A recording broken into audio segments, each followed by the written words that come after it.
Olá, meus irmãos. A paz do Mestre Jesus esteja com todos vocês. Que Deus abençoe vocês que me ouvem e que o Senhor Deus Todo-Poderoso possa se fazer presente por meio dessa palavra, nos fortalecendo, nos animando na caminhada e nos tornando cada vez mais aptos a receber aquilo que Ele nos prometeu, a ir morar com Ele no céu, as coisas pertencentes à salvação e também que venhamos cada dia mais desenvolver essa salvação dentro dos nossos corações. E quero colocar mais um tijolinho nessa construção junto com vocês, vamos lá? Hoje o texto para nossa breve reflexão encontra-se no Evangelho de Jesus Cristo, segundo o autor, pastor, teólogo e espiritual homem de Deus, João. Quero ler com vocês o capítulo 13, a partir do verso 31. Diz assim: Assim que Judas saiu, Jesus disse: Chegou a hora do Filho do Homem ser glorificado, e por causa dele Deus será glorificado. Uma vez que Deus recebe glória por causa do Filho, ele dará glória ao Filho sua glória, de uma vez por todas. Meus filhos, estarei com vocês apenas mais um pouco. E como eu disse aos líderes judeus, vocês me procurarão, mas não poderão ir para onde eu vou. Por isso, agora eu lhes dou um novo mandamento: amem uns aos outros assim como eu os amei. Vocês devem amar uns aos outros. Seu amor uns pelos outros provará ao mundo que são meus discípulos.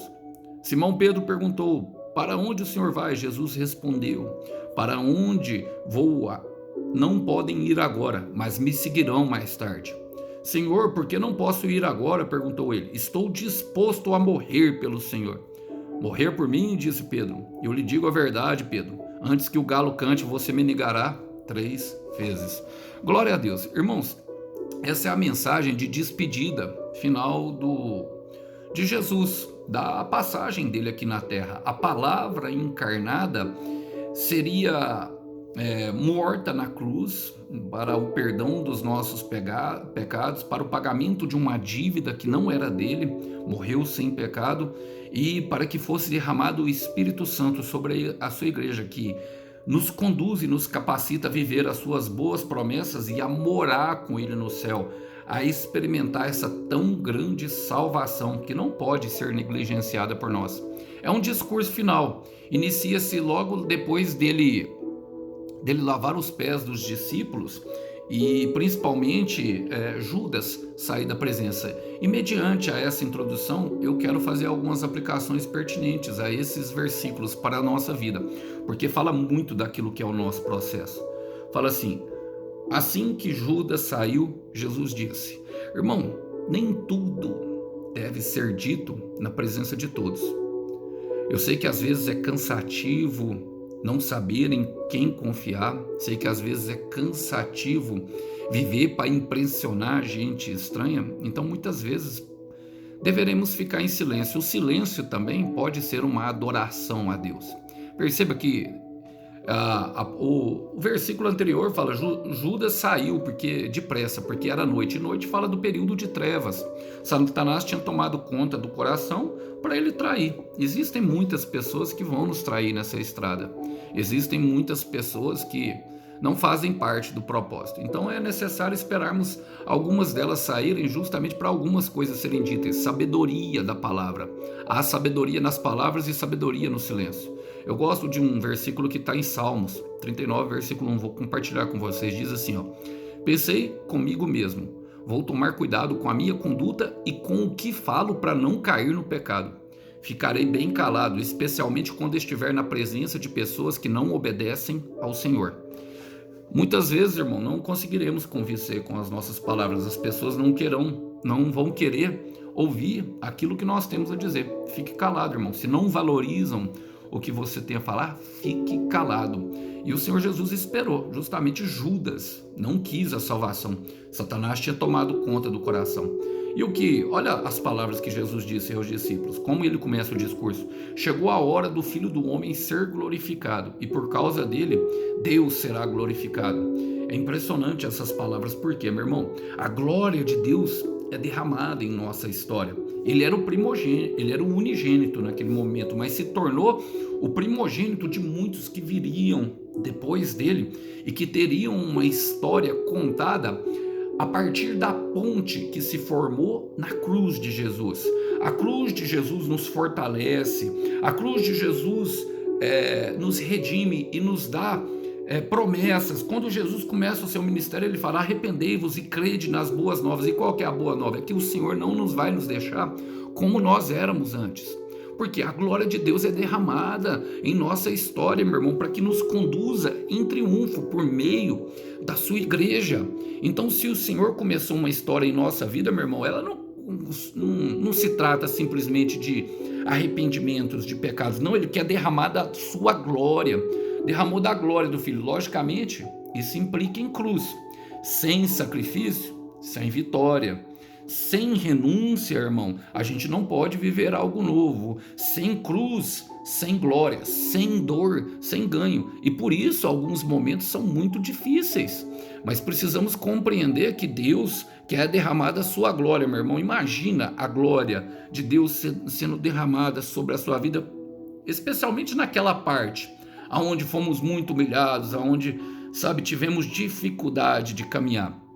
Romanos 8, versículo 36, Paulo fala para os romanos, como está escrito, mas o fato é que, por sermos fiéis ao Senhor, estamos sofrendo perigo de morte a todo instante.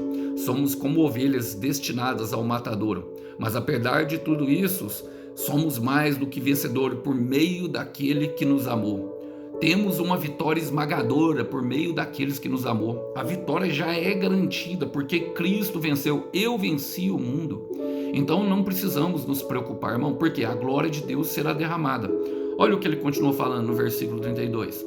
Uma vez que Deus recebe glória por causa dos filhos, ele dará ao Filho a sua glória de uma vez por todas. Ele colocou Jesus assentado à direita do trono. De lá ele intercede por sua igreja. De lá ele tem o comando de tudo. De lá ele tem autoridade sobre tudo e sobre todos. Nada pode impedir o agir de Jesus na nossa vida. E percebamos que ele veio e ficou um tempo com os discípulos e depois enviou o seu Espírito. Então, de uma vez por todas. Eu gosto dessa parte. Por quê? Assim como no casamento de Caná, eu gosto da obediência daqueles servos, porque ali no casamento a Maria, a mãe de Jesus, intercede pelo casamento que não ia bem. Jesus dá uma ordem aos servos, fala: encham as talhas de água. E uma talha, aqueles vasos talhados, fala que quanto mais talhado, ou seja, quanto mais lapidado, mais água cabe. A água representa a purificação da palavra. E representa também o fluir do Espírito Santo, como fala em João 4. Primeiro, tem que encher com a palavra. Então, muitas vezes nós estamos aqui, recebendo palavra, ouvindo palavra e não vemos nada acontecer. Estamos sendo preparados. E foi o que o Jesus fez com os discípulos. Ele andou, a palavra encarnada entrou com os discípulos. Então, olha, uma vez que Deus recebe glória por causa do Filho, ele dará a sua glória ao Filho de uma vez por todas. Lembrando, ele foi o unigênito, mas depois se tornou o primogênito. Então é interesse de Deus, meus irmãos, que nós venhamos a frutificar assim. É interesse de Deus que nós venhamos a receber essa glória de Deus também. Por quê? Por meio da história de Jesus, ele constrói outras histórias através de suas promessas. Ele pega o caído e levanta. Ele pega aquele que ninguém acredita e se torna um verdadeiro vitorioso. Mas tudo pela glória de Deus e tudo para que o nome do Senhor seja glorificado. Logo ali na frente desse mesmo discurso que ele dá aos discípulos, eu gosto porque em João 15,5 ele fala: sem mim nada podeis fazer. E como que ele atua em nós hoje? Através do Deus, Espírito Santo, uma outra persona de Deus. Ele nos ajuda, nos capacita a vivenciar essa boa obra. Mas eu gosto que nesse mesmo discurso, João 15,8, ele fala: os meus verdadeiros discípulos dão colheitas abundantes, e isso resulta em grande glória para o meu Pai. Ele fala: uma vez que Deus recebe glória por causa do Filho, ele dará glória, a sua glória ao Pai, de uma vez por todas. Percebe que há uma troca? Percebe que glória desce, glória sobe?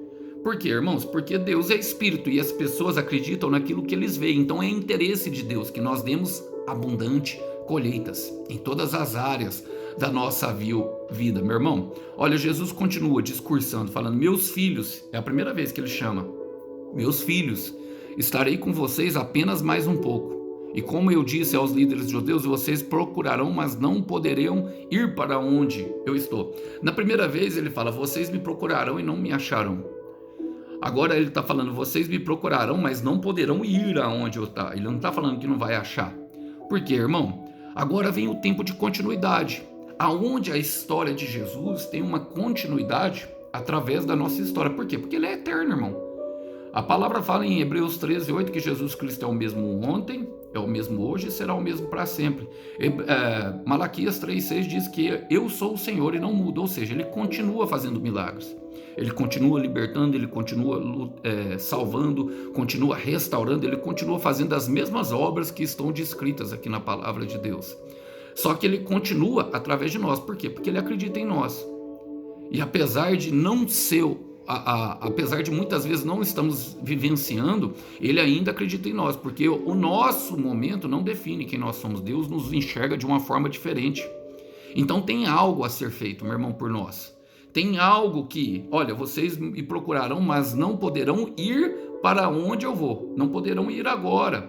Estarei com vocês apenas mais um pouco. Então, é porque existe algo a ser feito. Ele está passando o bastão para os discípulos naquele momento. Lógico que vai ser, eles vão para Jerusalém ainda, vivem um tempo de preparo, de oração, de jejum, aonde eles recebem o poder que vem do alto, por meio do derramar no dia de Pentecostes. Olha, e mediante isso eu quero dizer para você, meu irmão, que Deus tem algo com você, Deus tem algo com a sua história. Efésios 2:10 diz que, no versículo 8 e 9, diz que nós somos salvos mediante a fé no Senhor Jesus Cristo, para que nós não venhamos a nos gloriar da nossa obra. Ou seja, a nossa obra, ela ainda é para a glória de Deus. Mas no versículo 10 fala que Deus de antemão preparou algumas obras para que nós andássemos nela. Então, essas obras de antemão que ele preparou é justamente o propósito. É aquilo que nós temos vivenciado desde quando nós nascemos, principalmente aqueles que são escolhidos, irmão, para demonstrar. E como que nós fazemos isso, Alisson? Ele vai explicando, ele fala: por isso agora eu lhes dou um novo mandamento. Amem uns aos outros, assim como eu os amei. Vocês devem amar uns aos outros. Meu irmão, agora a coisa ficou séria, porque o amor se tornou lei. O amor é a única lei. A fé sem amor, ela se torna justamente faca. A palavra sem um amor, a verdade sem um amor, ela se torna vaidade. A lei sem um amor, ela se torna laço. Então o amor agora é a lei, irmão. Logicamente todas as coisas deverão ser cumpridas, porque quando respeitamos o próximo, quando cuidamos do próximo, quando andamos em fidelidade e transparência com o próximo, exibimos o amor, o cuidado de Deus, aquilo que ele tem para nós. Então o amor é a lei. Eu gosto quando Paulo vai escrever justamente sobre o corpo de Cristo, ali para Coríntios, que vivenciava momentos em que alguns criam que o dom do xalabalabalabala e falar em línguas era o mais importante. Paulo escreve algumas coisas muito importantes. Ele mostra que os dons realmente, de fato, são muito importantes, e fala que uns foram chamados para apóstolos, outros mestres, e de acordo com aquilo que é a obra de antemão que Deus preparou. Mas no versículo que ele fala justamente, o último versículo de 1 Coríntios 12, que é o versículo 31, sobre, ali ele fala os fundamentos do corpo de Cristo, ele fala assim, mas não façam tudo o possível para terem os dons mais importantes. Quero lhe falar a respeito do caminho que é o melhor de todos. E no capítulo 13, ele começa a falar sobre o amor. Ainda que eu falasse a língua dos anjos, ainda que eu sacrificasse todo o meu dinheiro aos pobres, sem o amor eu nada seria.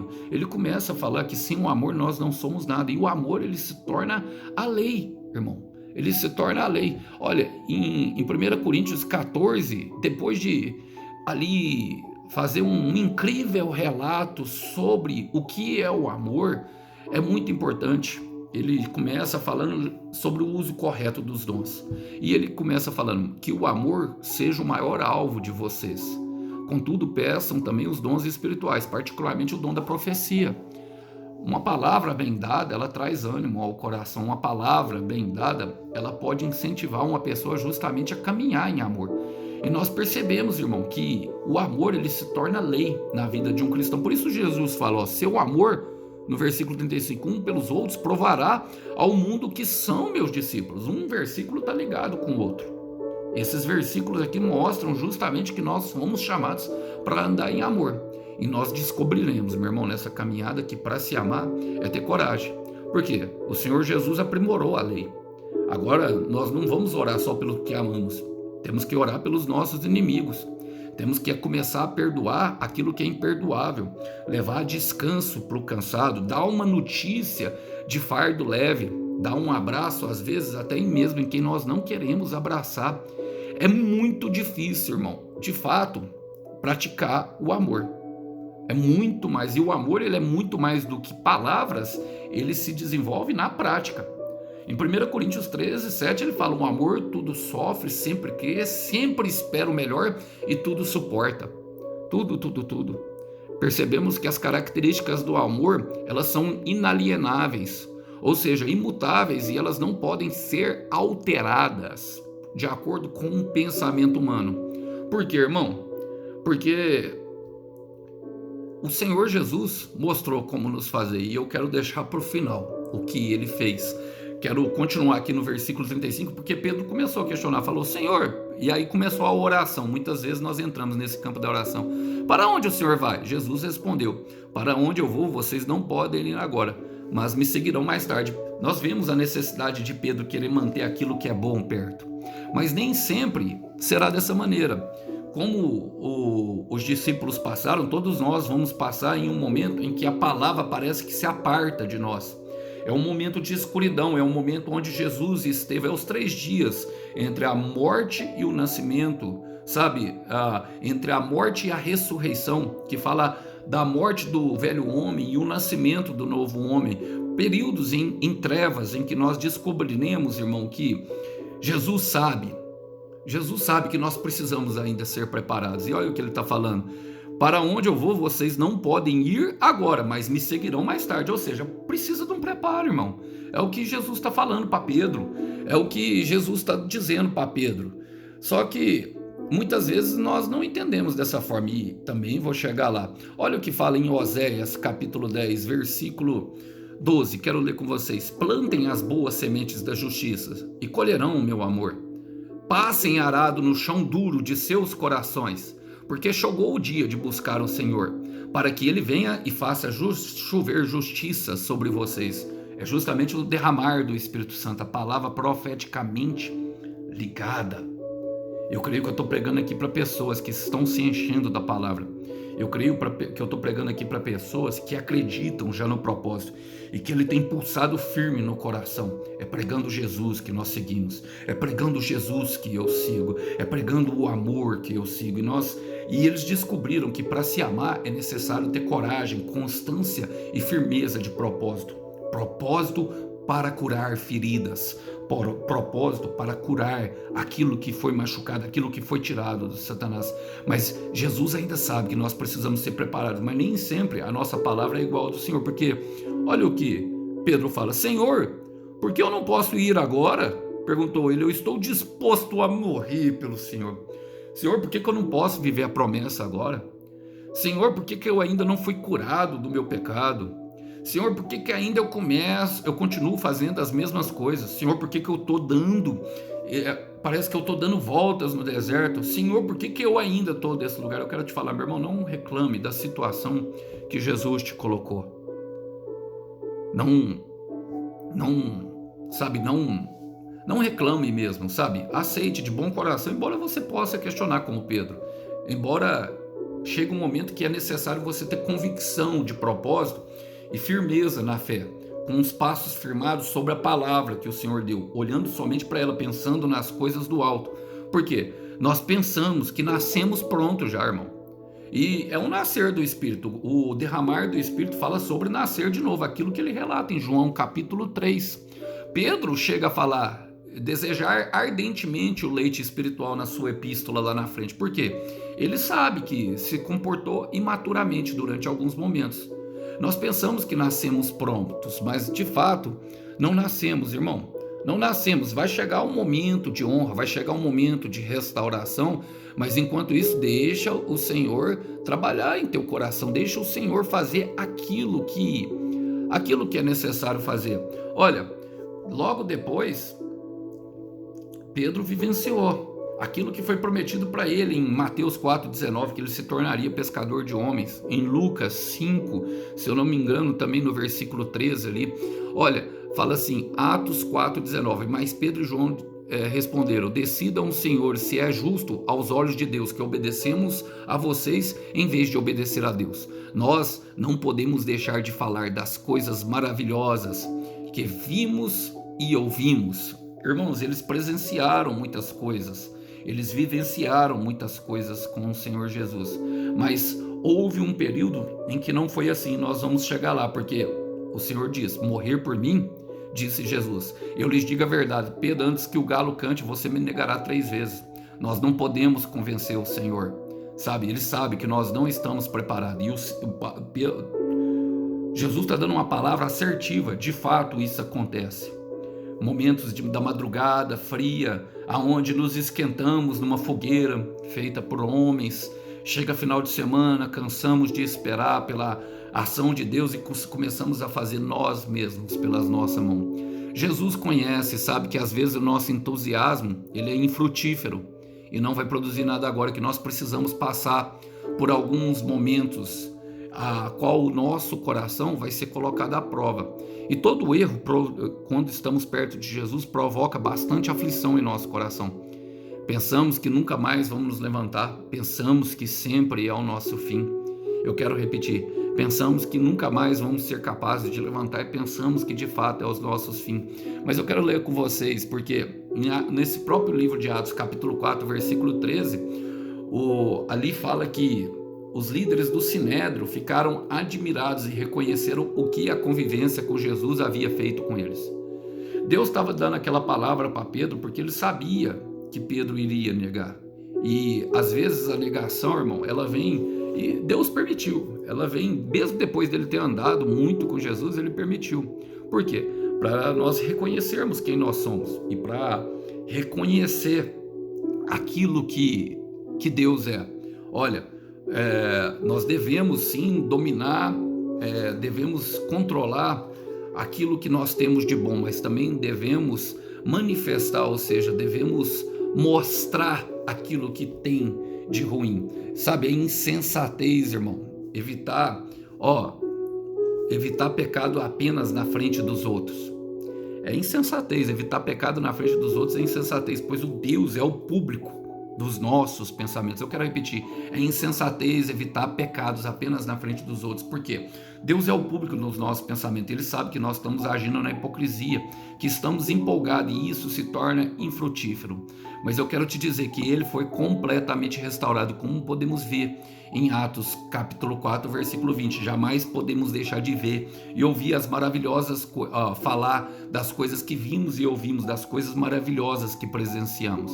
E é isso que Deus está construindo em nossa história, porque aprendemos a amar como o mestre andou. Se quisermos andar como o mestre andou, devemos ter a mesma atitude que Cristo Jesus. E o amor de Jesus foi demonstrado em perfeita obediência a Deus. E era aqui que eu queria chegar, porque quando tudo acontecer, nós perceberemos que o Senhor sempre esteve cuidando de toda a nossa história, para que pudéssemos desenvolver e através de nós o nome dele pudesse ser glorificado e ele pudesse derramar glória sem medida em nossa vida. Então chegará o tempo, meu irmão, chegará o tempo, minha irmã, que tudo que você colheu, que tudo que você plantou chorando, você vai colher. Chegará o tempo de justiça de Deus para sua vida, chegará o tempo em que você colherá aquilo que você semeou em lágrimas. Salmo 126:3 diz: é verdade, o Senhor fez grandes coisas por nós e por isso estamos alegres. Ó Senhor, Restaura-nos, Senhor, encha novamente a nossa vida de bênçãos, como as chuvas do inverno enchem os riachos do deserto. Ele transformará o teu deserto em um belo jardim. Eu creio, meu irmão, que Ele fará isso por nós. Muitas bênçãos, Ele abrirá o céu e derramará chuva. Se você crê, meu irmão, declare, saiba que o Cordeiro tem recompensas para o teu sacrifício do tempo da espera. Temos que parar de negar, temos que insistir em conquistar a firmeza e a constância do propósito que Ele colocou dentro do nosso coração. Que Deus abençoe os irmãos. A paz do Mestre esteja com todos. Até uma próxima. Tchau, tchau.